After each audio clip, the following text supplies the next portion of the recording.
সম্মানিত সুধীমণ্ডলী,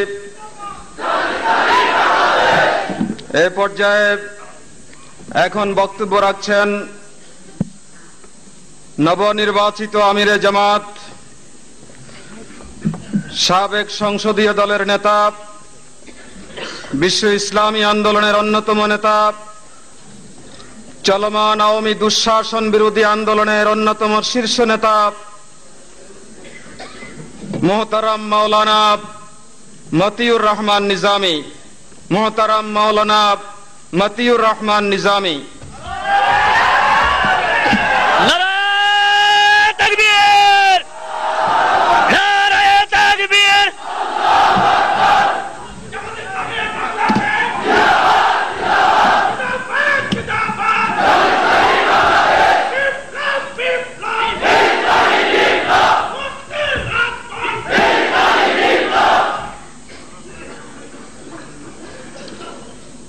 الحمدلله رب العالمين الصلاة والسلام على سيد المرسلين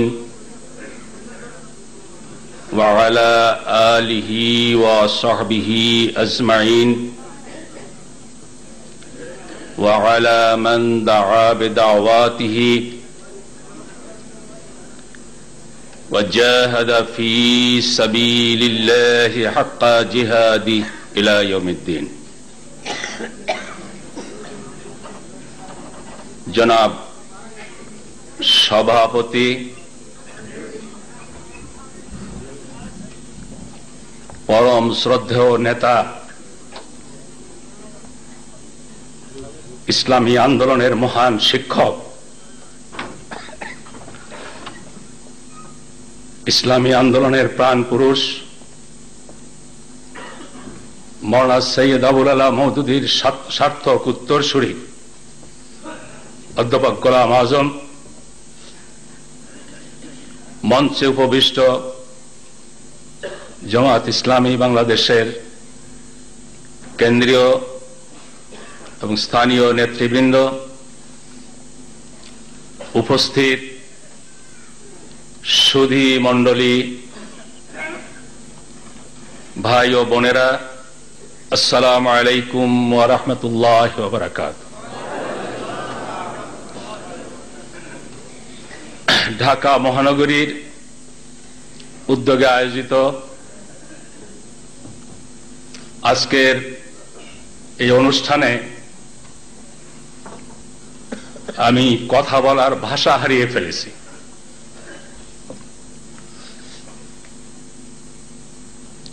বাংলাদেশের রাজনীতির ইতিহাসে অধ্যাপক গোলাম আজম একটি বিরল দৃষ্টান্ত স্থাপন করেছেন।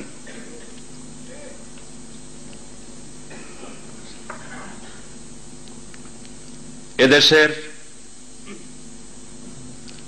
রাজনৈতিক অঙ্গনে যারা গণতন্ত্রের চর্চা দেখতে চান, গণতন্ত্রের বিকাশ দেখতে চান, সুস্থ রাজনীতির প্রাধান্য দেখতে চান, তাদের সকলের জন্য এটি একটি অনুসরণীয়, অনুকরণীয় দৃষ্টান্ত হয়ে থাকবে।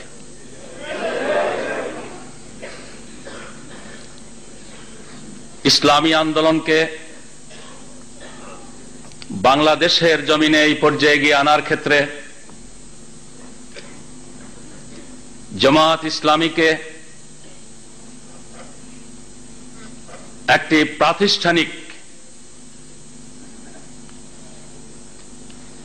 আন্দোলনে পরিণত করার ক্ষেত্রে রাজনীতির অঙ্গনে জামাত ইসলামীকে একটি সিদ্ধান্তকারী শক্তি হিসেবে প্রতিষ্ঠিত করার ক্ষেত্রে তিনি যে অনন্য ভূমিকা পালন করেছেন, আমরা শ্রদ্ধার সাথে এটা স্মরণ করি। মহান আল্লাহ তাআলার দরবারে দোয়া করি, আল্লাহ সুবহানাহু ওয়া তাআলা তার সকল দ্বীনি খেদমত কবুল করুন, তাকে জন্য দুনিয়া আখিরাতে সর্বোত্তম জাযা এনায়েত করুন। দোয়া করি আল্লাহ সুবহানাহু ওয়া তাআলা তার হায়াত দারাজ করুন, জীবদ্দশায় তাকে আল্লাহর এই জমিনে আল্লাহর দ্বীনের বিজয় দেখে যাওয়ার তৌফিক দান করুন। তিনি একটি মহৎ উদ্দেশ্যকে সামনে রেখে স্বেচ্ছায় জামাত ইসলামীর মজলিস শোরাকে রাজি করিয়ে নেতৃত্বের দায়িত্ব থেকে অব্যাহতি নিয়েছেন। তার সেই মহৎ উদ্দেশ্য সফল করার ক্ষেত্রে আল্লাহ তাআলা তাকে তৌফিক দিন। তার সেই মহান কাজ যাতে পরিপূর্ণরূপে সফল হয়, সেক্ষেত্রে আমাদেরকেও আল্লাহ তাআলা যথাযোগ্য ভূমিকা পালনের তৌফিক দান করুন। ব্যক্তিগতভাবে আমার নিজের সম্পর্কে নিজের কোনো ভুল ধারণা নেই। ইসলামী আন্দোলনের নেতৃত্বের মূল দায়িত্ব যুগে যুগে পালন করেছেন আম্বিয়া কেরাম আলাইহিমুস সালাম। পরবর্তীতে যারা এই দায়িত্ব পালন করেছেন ইসলামের ইতিহাসে তারা সিদ্দিকিন, সালেহিন, শুহাদা নামে পরিচিত। আজকের বিশ্বে দেশে দেশে ইসলামের পক্ষে যে গণজোয়ার, গণজাগরণ সৃষ্টি হয়েছে, এর পথিকৃৎ একদিকে সৈয়দ আবুল আলা মওদুদী রহমাতুল্লাহ আলাইহি, অন্যদিকে ইমাম হাসানুল বান্না শহীদ রহমাতুল্লাহ আলাইহি। বিশেষ করে জামাত ইসলামীর প্রতিষ্ঠাতা সৈয়দ আবুল আলা মওদুদী রহমাতুল্লাহ আলাইহি জামাতের ইমারতের দায়িত্ব পালন করেছেন। তার অবর্তমানে অধ্যাপক গোলাম আজম তার সার্থক উত্তরসূরি হিসেবে আন্দোলনকে এই পর্যায়ে নিয়ে এসেছেন। তাদের সেই দায়িত্বে আমাকে মানায় না। এর জন্য যে ঈমানী শক্তির প্রয়োজন, আমি তীব্রভাবে আমার মধ্যে তার অভাব অনুভব করি। এর জন্য যে ইলমি শক্তির প্রয়োজন, আমি অত্যন্ত বিনয়ের সাথে তার অভাব আমার মধ্যে অনুভব করি। এর জন্য যে আখলাকি রুহানি শক্তির প্রয়োজন, যেই যোগ্যতা, দক্ষতা, সাহস, হিম্মতের প্রয়োজন, আমি বস্তুনিষ্ঠভাবে আত্মবিশ্লেষণের মাধ্যমে আমার মধ্যে এর তীব্র অভাব অনুভব করি। কিন্তু ইসলামী আন্দোলনের শিক্ষা, নেতৃত্ব চাওয়া যাবে না। নিজের ইচ্ছার বিরুদ্ধে এ দায়িত্ব আসলে দায়িত্ব থেকে পালানোরও অনুমতি নেই। তাই সদস্যদের সিদ্ধান্ত মাথা পেতে নিয়েছি, শক্তি, সাহস, হিম্মতের একটু অনুভব করি। প্রথমত এদিক দিয়ে অধ্যাপক গোলাম আজম নেতৃত্ব থেকে বিদায় নিয়েছেন, কিন্তু আন্দোলন থেকে বিদায় নেননি। তার আশীর্বাদ, তার গাইডেন্স ইনশাআল্লাহ আমাদেরকে চলার পথে প্রেরণা যোগাবে, পাথেও জোগাড় করবে। তেমনি ভাবে বিশ্বাস করি যারা দায়িত্ব অর্পণ করেছেন তারাও জানেন মহান আল্লাহ সুবহানাহু ওয়া তাআলার সাহায্য ছাড়া এই দায়িত্ব পালন সম্ভব নয়। তারা আল্লাহর দরবারে প্রাণ খুলে দোয়া করবেন তাদের দেওয়া দায়িত্ব তাদের এই দুর্বল ভাই যেন সঠিকভাবে আঞ্জাম দিতে পারেন।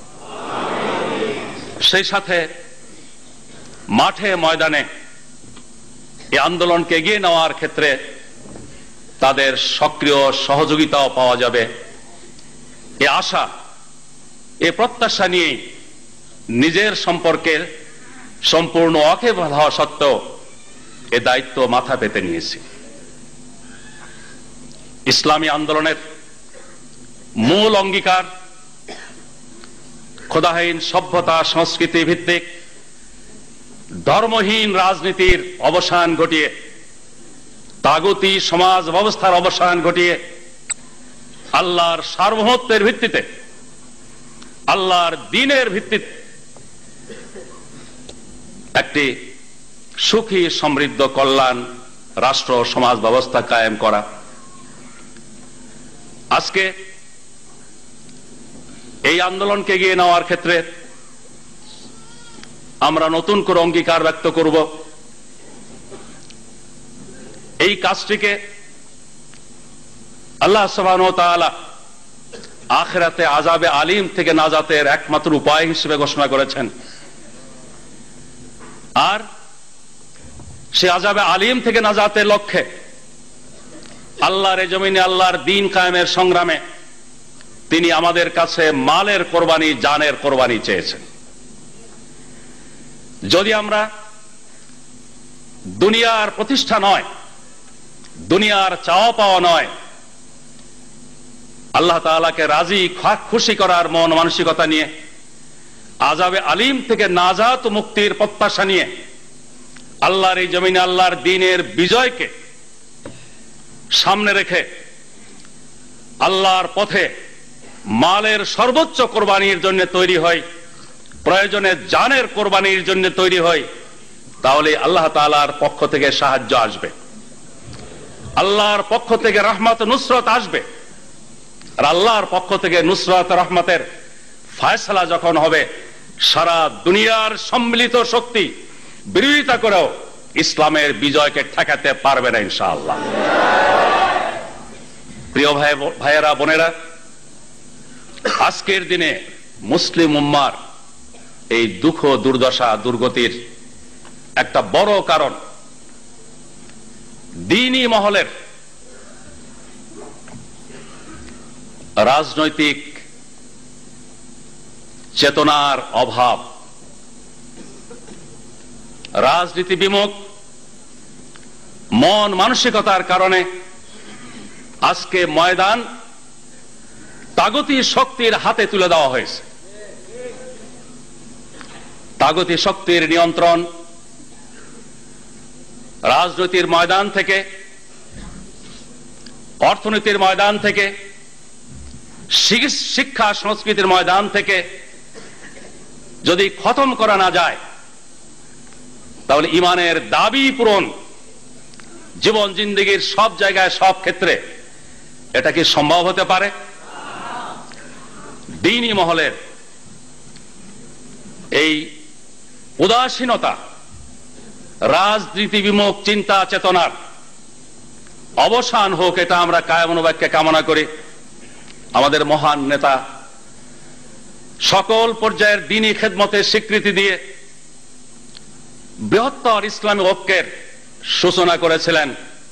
তাকে সামনে রেখে আপনাদেরকে সাথে নিয়ে আমি অঙ্গীকার ব্যক্ত করতে চাই, দ্বীনের বিজয়ের স্বার্থে দ্বীনি মহলের নির্লিপ্ততা দূর করার জন্য, অনৈক্য দূর করার জন্য, বৃহত্তর ঐক্যের ধারা অব্যাহত রাখার জন্য আমরা আমাদের প্রচেষ্টাকে অব্যাহত রাখব। সেই সাথে আমাদের শ্রদ্ধেয় নেতা বলেছেন, আমাদের দেশে অনেক সৎ লোক আছে, সৎ ব্যক্তি আছে, তিনি যথার্থ সত্য কথা বলেছেন। আমি ওই সব সৎ ব্যক্তিদের, যারা দেশ ও জাতির কল্যাণ কামনা করেন, কল্যাণ চিন্তা করেন, তাদের সকলের খেদমতে আরজ করব, মানুষের সমাজে আজকে যেই অনাচার, দুরাচার, পাপাচার, শোষণ, নিপীড়ন, নির্যাতন আজকে মানুষের সমাজকে কুরে কুরে খাচ্ছে, এ থেকে নাজাত মুক্তির একমাত্র পথ ইসলাম, ইসলাম এবং ইসলাম। আধুনিক বিশ্বে প্রায় সর্বত্র মানবতা, মনুষ্যত্বের এই দুর্গতির নাজাত মুক্তির উপায় হিসেবে আধুনিক যুগের ইসলামী চিন্তাবিদগণ ইসলামকে অত্যন্ত সুন্দরভাবে, যৌক্তিকভাবে, বিজ্ঞানসম্মত উপায় উপস্থাপন করছেন। ইসলামী আন্দোলনের এই বুদ্ধিভিত্তিক দিক, গঠনমূলক দিক সম্পর্কে আমাদের দেশের বুদ্ধিজীবী মহলকে আমি অনুরোধ করব সঠিক মূল্যায়নের। জামাত ইসলামীর ক্ষেত্রে একটি উৎকৃষ্ট নমুনা। আমরা পার্লামেন্টে ছিলাম, এখন আমাদের প্রতিনিধিত্ব আছে। যেই পার্লামেন্টে জুতা দেখানো হয়, যেই পার্লামেন্টে থুতু ফেলা হয়, যেই পার্লামেন্টে ফাইল চাপড়িয়ে ফাইল ছিন্ন বিচ্ছিন্ন করে ফেলা হয়, স্পিকারের দিকে ফাইল ছুঁড়ে মারা হয়, জুতা দেখানো হয়, সেই পার্লামেন্টে জামাত ইসলামীর বাংলাদেশের প্রতিনিধি যারা ছিলেন তারা টেম্পার লুজ করেন নাই, তারা অসহনশীলতার পরিচয় দেন নাই, নিছক আবেগের পরিচয় দেন নাই। যুক্তির ভিত্তিতে তারা পার্লামেন্টে ভূমিকা পালন করেছেন, সংসদীয় রীতিনীতি অত্যন্ত নিষ্ঠার সাথে পালন করে উৎকৃষ্ট নমুনা উপস্থাপন করেছেন। ইসলাম যুক্তি নির্ভর, ইসলামের কথা যারা বলে তারা যুক্তিবাদী, তারা নিছক আবেগ দ্বারা পরিচালিত নয়, ধর্মান্ধত বলতে যা বোঝায় তা তাদের মাঝে নেই। অতএব বাংলাদেশে জামাত ইসলামীর বুদ্ধিবৃত্তিক ধারা, গঠনমূলক কার্যক্রমের সঠিক মূল্যায়নে এদেশের রাজনীতিবিদগণ, বুদ্ধিজীবীগণ, আইনজীবীগণ, সাংবাদিক, শিক্ষকবৃন্দ এগিয়ে আসলে তারা নিজেদেরও কল্যাণ করবেন, দেশেরও কল্যাণ করবেন। তাদের মনের কোণে দেশ জাতির কল্যাণের যেই সুপ্ত চিন্তা লুকিয়ে আছে তার প্রকাশ ঘটাবার ক্ষেত্রে জামাত ইসলামী একটি ঐতিহাসিক ভূমিকা পালনের যোগ্যতা রাখে। দল মতের ঊর্ধ্বে দেশের চিন্তাবিদ, বিবেকবান ব্যক্তিদেরকে আমি এর সঠিক মূল্যায়নের জন্য আবেদন রাখতে চাই। প্রিয় ভাইয়েরা, জুলুমে ভরা বিশ্ব আজ ত্রাণকর্তার অপেক্ষায় আছে। বাংলাদেশের নির্যাতিত নিপীড়িত মানুষও মুক্তির প্রহর গুনছে। এই মুক্তি একটি সফল ইসলামী সমাজ বিপ্লব ছাড়া সম্ভব নয়। আজকে আমাদের কথার মাধ্যমে, আমাদের কাজের মাধ্যমে, আমাদের চাল চলন আচার ব্যবহারের মাধ্যমে, ময়দানে আমাদের জোরালো ভূমিকার মাধ্যমে দেশের মানুষকে এই মহা সত্য উপলব্ধি করাতে হবে, উপলব্ধি তাদের মধ্যে সৃষ্টি করতে হবে। এই ক্ষেত্রে আসুন আমরা একটি ঐতিহাসিক ভূমিকা পালন করি। আল্লাহ সুবহানাহু ওয়া তাআলার ওয়াদা আছে, একদল মানুষ যোগ্যতার সাথে, সততার সাথে দেশ জাতি সমাজ পরিচালনার যোগ্য বিবেচিত হলে, আল্লাহর দৃষ্টিতে বিবেচিত হলে আল্লাহ তাআলা বিশ্বজোড়া খেলাফত দেবেন। মুহাম্মদুর রাসূলুল্লাহ সাল্লাল্লাহু আলাইহি ওয়াসাল্লামের ভবিষ্যৎবাণী আছে, নবুয়তের পরে খেলাফতের যুগ আসার কথা। সেই ভবিষ্যৎবাণীর আলোকে নবুয়তের পর খেলাফতের যুগ এসেছিল। খেলাফতের যুগের অবসানের পর মুলুকিয়াত রাজতন্ত্রের যুগের আসার কথা ছিল, সেটাও এসেছে। আজকে বিশ্বে 2-4টি দেশে যে রাজতন্ত্র আছে এটা কয়েকদিনের মেহমান হিসেবে আছে। রাজতন্ত্রের অবসানের পর বিশ্বের দেশে দেশে যে সমাজ ব্যবস্থা, রাষ্ট্র ব্যবস্থা প্রতিষ্ঠিত হয়ে আছে, যে নামেই ডাকা হোক না কেন তার আসল পরিচয় জুলুমতন্ত্র। ধর্মনিরপেক্ষতার নামে হোক, জাতীয়তাবাদের নামে হোক, পশ্চিমা গণতন্ত্রের নামে হোক, আর যে নামাই হোক না কেন, রাসূল পাক সাল্লাল্লাহু আলাইহি ওয়াসাল্লামের ভবিষ্যৎবাণীর আলোকে এই জুলুমতন্ত্র ইতিহাসের শেষ কথা নয়, এরও অবসান ঘটবে। এর অবসানের প্রেক্ষাপটে আবার আসবে খেলাফত আলা মিনহাজিন নবুয়তের জামানা। বিশ্ব পরিস্থিতি, বর্তমান বিশ্ব পরিস্থিতি চোখে আঙুল দিয়ে আমাদের দেখিয়ে দিচ্ছে এই বর্তমানে বিরাজমান জুলুমতন্ত্রের অবসানের দিনক্ষণ ঘনিয়ে এসেছে। এরপরেই বিশ্বব্যাপী ইনশাআল্লাহ ইসলাম বিজয়ী শক্তি হিসেবে প্রতিষ্ঠিত হবে। ইসলামী আন্দোলন বিশ্বব্যাপী আজ পরীক্ষা নিরীক্ষার, ইমানের অগ্নি পরীক্ষার একটি স্তর অতিক্রম করছে। এই পরীক্ষায় যারা ফেল করবে তারা ডানে বায়ে ছিটকে পড়বে, আল্লাহর কিছু বান্দা শাহাদত বরণ করবে, আর সবর ইস্তেকামাতের সাথে ইমানি চেতনার উদ্বুদ্ধ হয়ে যারা ময়দানে টিকে থাকবে ইনশাআল্লাহ তাদের হাতে ইসলামের বিজয় পতাকা অর্পিত হবে। সেই দিন খুব বেশি দূরে নয়। 2 সহস্রাব্দের সমাপ্তি লগ্নে 3য় সহস্রাব্দের প্রথম শতাব্দীর এই সূচনা লগ্নে আসুন আমরা অঙ্গীকার করি, এই শতাব্দী হবে ইসলামের শতাব্দী।